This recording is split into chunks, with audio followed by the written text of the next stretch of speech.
ধান আছে 400 মণ ধান আছে। ধান কেনার কোনো লোক নাই, তো ধান বেচে 1000 টাকা জমা দিব। ইতিমধ্যে ধানের দাম কমে যাওয়ার, ধান কেনারও লোক নাই। বেশি দামের আশায় বেচলো না, যে আরো কিছু দাম হয়তো হবে। এখন শেষ পর্যন্ত আসে দেখা যাচ্ছে মিল মালিকেরা ধান কিনতেছে না। ধান অ্যাভেলেবল আছে দেশে, কিন্তু মিল মালিকেরা 2-1 গাড়ি ধান দিল আমার ফেরত দিচ্ছে। গতবার হিসেবে ধানের দামের মেলা কম। গতবার এই দিনে ধান হচ্ছে 1800-1900 টাকা বাজার ছিল, আর এই দিনে ধান এখন ধরেন 1150, 1100, 1000 এইসব ধান। এই জন্য তেল হিসেবে ধানের মূল্য মেলা কম, সারের দাম বেশি, সব জিনিসের দাম বেশি, ধানের দাম কম। গতবার বেচছি 1800, 1700, 1900 বেচছি, আর এবার 1150 টাকা ধান বেচছি। কৃষকের কিছুই থাকবে না। আজ থেকে কিছুদিন আগেও ধানের দাম ভালোই ছিল, 1800, 1850, 1820, 30 এরকম। কিন্তু এই অল্প কিছুদিনের ব্যবধানে ধানের দাম পার মনে 500 টাকা নাই, ক্রেতা নাই, মিল মালিকেরা ধান নিচ্ছে না, যার কারণে আমাদের ধান 500 টাকা পার মনে কমে বিক্রি করতে হচ্ছে। নতুন যে ধান আসতেছে সেই ধানের দামও 1000-এর নিচে করছে, তাহলে কৃষক তার আবাদের ব্যয় বহন করার মতো ক্ষমতা থাকতেছে না, কৃষক তো দেউলিয়া হয়ে যাবে।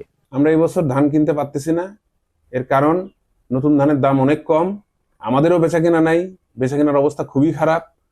চেষ্টা করতেছি ভালো কিছু করার, কিন্তু কোনোভাবেই সম্ভব হচ্ছে না। গ্রামের পরিস্থিতি, বাজার সবসময় কম বেশি হতে আছে এবং নিম্নমুখী বাজার, এটা কোনোভাবে ঠিক করা সম্ভব হচ্ছে না। তো আমরা আশা করছি যে এটা সরকার দ্রুতভাবে কোনো পদক্ষেপ গ্রহণ করবে।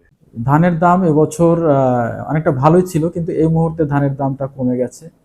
যদিও আমাদের বড় মৌসুমে ধান কাটা সবেমাত্র শুরু হয়েছে, তারপরেও কৃষকরা একটু শঙ্কা প্রকাশ করছে যে ধানের দাম কমতের দিকে কেন। তারা এই যে ধান উৎপাদন করছে, এই ধানের ন্যায্য মূল্য পাবেন কিনা এই নিয়ে তারা কিন্তু একটু ভয় তারা পাচ্ছেন।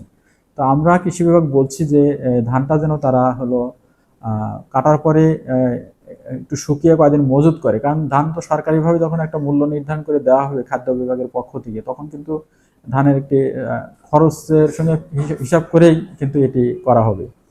কাজেই কৃষকের জন্য ক্ষতি না হয় সে ব্যাপারে একটা মূল্য সরকার নির্ধারণ করে দেবে। সেই পর্যন্ত আমার মনে হয় যে কৃষকরা যদি একটু অপেক্ষা করে, যে ধানটা এখনই বিক্রি শুরু না করে একটু ধরে রাখে, তাহলে কিন্তু ধানের একটা ন্যায্য দাম তারা পেতে পারে। বাজারে ক্রেতার সংখ্যা কম হয়, ধানের দাম একটু কম। আর সরকার যখন সংগ্রহ শুরু করবে তখন মূল্য স্বাভাবিক হয়ে যাবে।